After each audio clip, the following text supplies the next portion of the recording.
Bonjour, nous sommes en direct du Mémorial d'Isieux à l'occasion des 30 ans du procès Klaus Barbie. Lors de cette journée de mémoire et de justice, je vous propose de nous entretenir avec Carlo Saletti. Bonjour Monsieur Saletti. Bonjour. Historien italien et membre du conseil scientifique de la Maison d'Isieux. Dites-nous, en Italie, comment le procès de Klaus Barbie a-t-il été vécu? Alors à l'époque, c'était un procès beaucoup médiatisé par tout le monde, toute l'Europe, donc en Italie aussi. On a eu une grande couverture de la presse, surtout de la presse des journaux. Et il faut dire qu'on parle de l'âge d'or de la presse, parce que imaginez-vous que le tirage de la presse italienne, c'était 4 millions de copies par jour. Et donc c'était vachement diffusé dans les différents côtés politiques aussi, de la presse politique. Et presque chaque jour, on avait des reportages, des envoyés spéciaux qui ont été déplacés à Lyon. Donc on avait vraiment, il faut dire, on peut dire, on avait vraiment une couverture totale du procès. Et ça s'est duré à partir du début jusqu'à la fin, avec la sentence et donc la fin du procès. C'est intéressant, donc il faut marquer plusieurs choses parce qu'en fait, la presse a marqué tout. L'espoir, c'était d'avoir aussi un procès à Vichy. Donc c'était la grande occasion, le procès Barbie, pour pouvoir faire une mise à point aussi historique de la question de la collaboration. Et ça, comme vous savez, c'était une question très importante aussi pour l'Italie. Donc ça c'est une question. Barbie, lui, il était décrit comme un démon. Aussi, si la caractérisation physique du personnage fait par la presse était d'un homme commun. Donc, et on disait toujours, on peut lire plusieurs articles, on dit les démons Barbie, les démons de Barbie. Et c'est intéressant parce que l'avocat, Maître Vergès, il était appelé l'avocat du diable. Donc on avait les diables d'un côté, l'avocat du diable de l'autre. Donc ça c'est l'autre. Et après, un troisième point qu'on peut développer, c'était la question si vous voulez, de la spectacularisation. Alors Barbie, c'était vraiment une des procès européens qui a inauguré cette façon de médiatiser les choses qui passent dans la Cour de justice. Il y a une expression qui était connue par un historien italien qui s'appelle Alberto Melloni, qui dit « On a assisté avec le procès Barbie à une tribunalisation de l'histoire ». Donc, c'est-à-dire une mise en scène de l'histoire dans les cours de justice, dans ce cas à Lyon.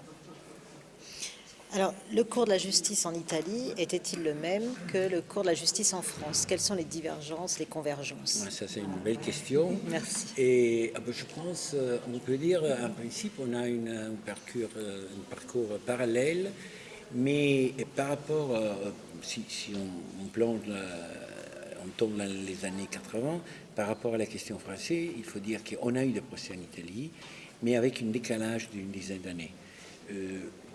La chose qui sont comparables au procès Barbie en Italie, on l'a eu dans la moitié des années 90 avec les procès Pripke. C'était une petite officier, comme il était à l'époque Barbie. Il était accusé et il était jugé à Rome. Lui aussi, il était en Sud-Amérique, donc il était pris, apporté en Australie, à Rome, en Italie. Il était jugé pour un crime terrible. Ça n'avait rien à voir avec la déportation des Juifs. Ça s'appelle en Italie les Fosse Ardeatine. C'était la fusillation c'était une mesure de représailles et la fusillation de 325 civils. Et donc, on peut dire en gros que la chose qui a touché l'opinion publique en France au moitié des années 80, ça est passé en Italie 10 ans après. Très bien. Je vous remercie, Carlo Saletti, d'avoir répondu à mes questions. Merci. Je vais accueillir à présent Yann Falbouche, qui arrive sur notre plateau. Yann Falbouche est conseiller sur la lutte contre l'antisémitisme et les enjeux de l'Holocauste au Bureau des institutions démocratiques et des droits de l'homme, de l'OSCE aussi, Organisation pour la sécurité et la coopération en France. Bienvenue, Monsieur Yann Falbouche. Bonjour. Ma première question est la suivante. Quel est le sens aujourd'hui de ces commémorations sur la scène européenne et mondiale? Voilà, si je parle ici, je parle surtout comme membre du conseil d'administration de la Maison d'Isieux. Évidemment, des commémorations sont un élément clé dans notre culture de mémoire ici en France, en Europe, pour bien se souvenir du passé, des crimes commis, des crimes contre l'humanité commis, et notamment voilà, pour rendre hommage aux victimes de la Shoah et des crimes nazis. Quel retentissement ces commémorations ont-elles? Oui, ils sont d'une manière ou l'autre extrêmement importants pour transmettre la mémoire aux futures générations, pour adresser des messages à la population, aux citoyens, et bien pour notamment engager les scolaires, la jeunesse. Et bien pour cet objectif-là, il faut avoir des commémorations de différentes natures au niveau de la politique, au niveau communal, au niveau des établissements scolaires. C'est des commémorations pour la société entière. Et uniquement si on a une manière de commémorer, de parler et transmettre la mémoire transversale, on peut accommoder le but et l'objectif de ces sortes de commémorations. Je suppose que vous avez assisté à plusieurs tables rondes. En quoi cette journée, pour vous, est importante? Cette journée est bien importante pour marquer l'anniversaire du procès Barbie. C'est un procès clé pour la culture de mémoire, notamment en France, mais aussi, voilà, ça donne tout à fait une vocation européenne et notamment franco-allemand.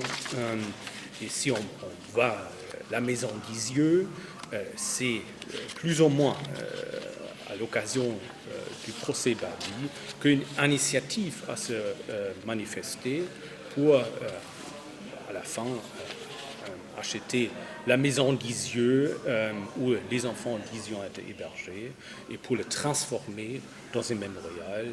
Et à la fin de ce processus, l'État français a s'engagé. Et aujourd'hui, cet établissement de mémoire s'inscrit dans un paysage de mémoire européen, notamment aussi soutenu par la République fédérale allemande. C'est important de le préciser. Merci beaucoup, Monsieur Yann. Merci. Alors, nous allons accueillir notre invité suivant. Il s'agit de Piotr Siwinski. Rappelons que Piotr Siwinski est un historien polonais qui nous fait l'honneur de participer à cette journée. Il s'agit du directeur du musée d'État d'Auschwitz. Bonjour, Monsieur Piotr Siwinski. Merci d'être là. Pour moi, en quoi est-ce primordial aujourd'hui de commémorer le procès Barbie 30 ans après? C'était quand même une date forte. Chaque pays impliqué dans cette histoire a eu cette date forte du point de vue procès, à commencer par les procès de Nuremberg en Allemagne, s'en suivent des procès de Varsovie ou de Cracovie, etc. Eichmann à Jérusalem. Et Barbie, je crois que pour la mémoire en France, pour la réflexion en France aussi sur le rapport de Vichy aux traditions et aux valeurs, je veux dire, françaises, a été quand même un point très marquant. Je crois que ça a éveillé en fait une perspective nouvelle dans la réflexion intérieure de la France. Et en quoi la construction de la mémoire de la Shoah est-elle très différente en Pologne de ce qu'elle est en France? Bon, tout d'abord, les 50 ans de communisme ont marqué fortement le développement de toute cette histoire, de toute cette mémoire. Nous avions vu donc des passages staliniens où le nazisme était présenté comme quand on fait une barbarie capitaliste, impérialiste, etc. Puis des passages beaucoup plus calmes où en fait la vérité refaisait surface. Puis de nouveau des moments antisémites à la fin des années 60. Donc il y a eu toute une histoire complètement différente en fait où deux générations n'ont pas vécu la mémoire comme cela aurait dû être fait. Cette mémoire en fait a réapparu en Pologne peut-être quelque part dans les années 80, ce qui d'ailleurs correspond vaguement à ce qui se situe en Europe de l'Ouest, où c'est après la Shoah de Lanzmann, n'est-ce pas, où vraiment les programmes scolaires ont commencé à évoluer, etc. Toutefois, la mémoire d'Auschwitz, la mémoire de la Shoah, la mémoire de toute cette partie de la Seconde Guerre mondiale en fait fut occultée pendant deux générations par une mémoire politique polonaise des prisonniers politiques des camps de concentration. Et c'est que finalement, fin des années 80, début 90,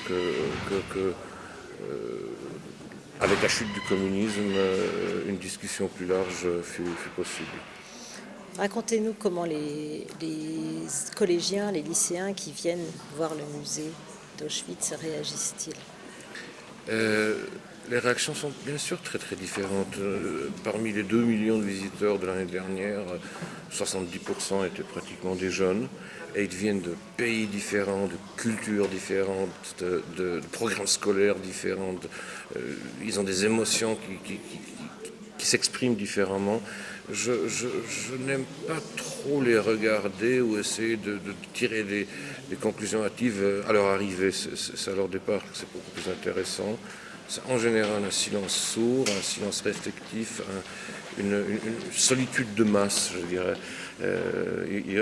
Quand le car arrive, c'est une classe qui arrive. Quand le car part, ce sont des individus qui partent et qui souvent ont de la peine, je crois même, à parler de cette expérience à leurs proches, à leur famille. Ça prend du temps. Auschwitz est en fait un rite de passage contemporain, nécessaire si on veut avoir à l'avenir une société consciente, responsable et qui sache prendre la mesure des dangers et des menaces qui nous guettent aujourd'hui tout comme auparavant. Il ne faut pas idéaliser nos temps. Ils réalisent que le danger n'est pas écarté? Je l'espère. Je l'espère. La mémoire, ce n'est pas quelque chose qui est tourné vers l'arrière, ce n'est pas un regard sur l'histoire. La mémoire, c'est quand même une clé pour l'avenir. Et vous, d'être ici aujourd'hui, quelles émotions vous transmettent? Pour moi, Isieux est très important à titre personnel. À Auschwitz, on travaille sur des grands chiffres. 1 300 000 victimes, 200 000 enfants, la plupart, peut-être pas la plupart, mais une énorme partie qui n'ont même pas de nom, en fait, n'ayant pas été recensés ou notés sur place, dirigés directement vers les chambres à gaz. Ici, c'est très différent. Ici, chaque enfant a son nom, chaque enfant a un visage, chaque enfant a une histoire, chaque enfant a laissé des lettres, des dessins, les bancs sont toujours là dans la salle de classe. Donc pour moi, sortant un peu de ces grands chiffres terribles, retrouver ces visages est quelque chose qui me replace en fait dans une perspective humaine très importante. Je vous remercie beaucoup, Monsieur Siwinski, d'avoir répondu à mes questions. Merci beaucoup. Merci. C'est un moment exceptionnel qui nous attend. Je vais recevoir Maître Serge Klarsfeld. Asseyez-vous. Un moment exceptionnel. Maître Serge Klarsfeld, écrivain, historien et avocat des enfants d'Isieux. Maître Klarsfeld, en quoi la rafle d'Isieux a-t-elle été déterminante dans l'issue du procès? Parce que le crime contre l'humanité, c'est évident, c'est contre les enfants qu'il s'exprime, je veux dire, dans sa forme, le paroxysme. Et puis par ailleurs, il y avait peu de charges retenues contre Barbie, parce que Barbie avait été jugé par contumace en 1954 à Lyon, et qu'on ne peut pas juger les gens 2 fois pour la même chose. Donc les grands massacres de Bronde, Saint-Genis-Laval, les mises à mort de la baraque aux Juifs, de la prison de Montluc, tout cela n'a pas pu être jugé une nouvelle fois, pas plus que l'arrestation et la torture de Jean Moulin qui ont entraîné sa mort. Donc, il restait 3 charges principales, et parmi les 3 charges, il est évident que le fanatisme de la Gestapo, qui, dans une période de combat contre la résistance, détourne des hommes et de l'énergie pour aller arrêter des enfants réfugiés au bout du monde dans la montagne, montre tout à fait ce fanatisme racial, anti-juif, qui se termine par la mort des 44 enfants qui ont été raflés par la Gestapo de Barbie. Voilà pourquoi c'était la charge principale et que nous nous sommes attachés en particulier à retrouver la preuve documentaire de la culpabilité de Barbie, c'est-à-dire le telex dans lequel, analysant ce qui s'est passé, il revendique la responsabilité de l'opération. Revenons à votre plaidoirie du 17 juin. Comment vous est venue l'idée de cette extraordinaire plaidoirie pour défendre la cause des enfants d'Isieux? J'étais le premier à parler. La culpabilité de Barbie ne faisait aucun doute. Il était le chef de la Gestapo. La Gestapo avait commis de très nombreux crimes. Quelques-uns d'entre eux étaient jugés.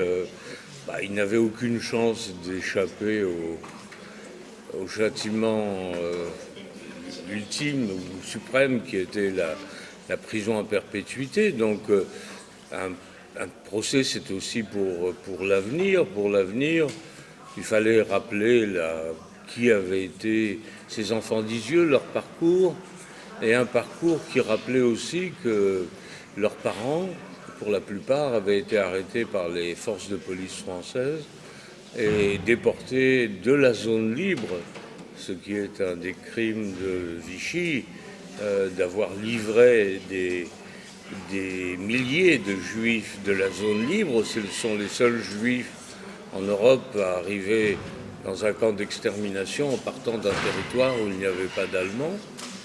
Et c'était le cas de la plupart des parents, qui pour la plupart étaient des juifs étrangers, apatrides, considérés comme apatrides, et qui ont été livrés par l'État français de Vichy. Et puis c'était rappeler qui étaient ces enfants, leur donner une personnalité, rappeler leurs lettres, et rappeler qu'ils avaient vécu et qu'ils laissaient une trace dans l'histoire, à la fois par ce qu'on savait d'eux, et puis qu'on avait pu reconstituer, et puis aussi par ce procès puisque nous avions, dès 1971, dit que ce n'est pas pour Jean Moulin que nous menons l'action que nous menons, mais nous la menons pour les enfants d'Isieux.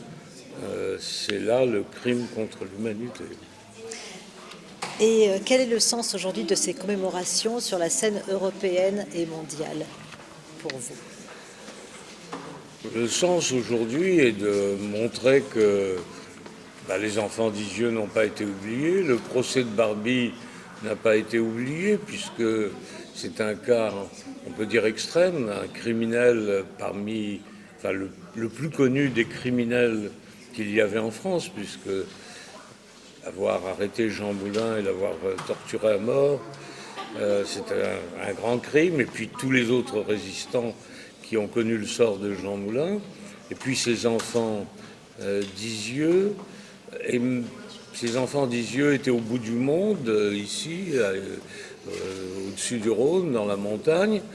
Et nous sommes allés aussi rechercher Klaus Barbie dans la montagne, la cordillère des Andes, au bout aussi de l'espace et du temps, puisqu'il s'était passé à l'époque 25 ans. Et quand il a été jugé, il s'était passé plus de 40 ans depuis qu'il avait été arrêté. C'était donc un exemple de justice particulièrement frappant pour l'opinion publique. Pour une fois, le criminel, malgré sa tentative de fuite au bout du monde, eh bien, était rattrapé et jugé. Vous venez de recevoir un prix aujourd'hui, 14 mai. Racontez-nous. Oui, à ma surprise, M. Piotr Siwiński, qui est le directeur du musée d'État de Auschwitz-Birkenau, m'a remis de la part de la Pologne un prix qui avait été remis donc auparavant à 3 autres personnes. M. Bartoszewski, ministre des Affaires étrangères de Pologne, ancien déporté à Auschwitz, et déporté résistant polonais, non juif.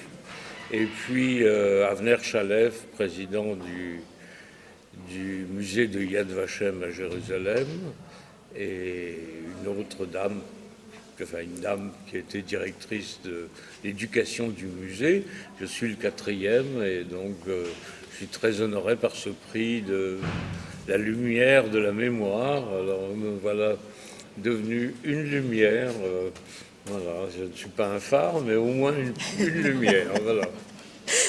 Merci infiniment, Maître Serge Klarsfeld. Nous accueillons à présent, je laisse apprécier les applaudissements. J'accueille à présent Annette Viviorca. Annette Viviorca, bonjour. Bonjour. Vous êtes historienne, spécialiste de la Shoah, directrice de recherche au CNRS. Émérite. Pourquoi parle-t-on de justice mémorielle à propos du procès Barbie? Ce n'est pas une expression que j'utilise, mais on peut effectivement parler de justice mémorielle puisque le procès de Klaus Barbie a lieu à une grande distance des événements, que c'est un acte de justice, mais que c'est un acte de justice qui a un objectif second, c'est-à-dire de rappeler ce qu'a été la persécution des Juifs de France. Donc dans ce sens-là, on va parler de justice mémorielle.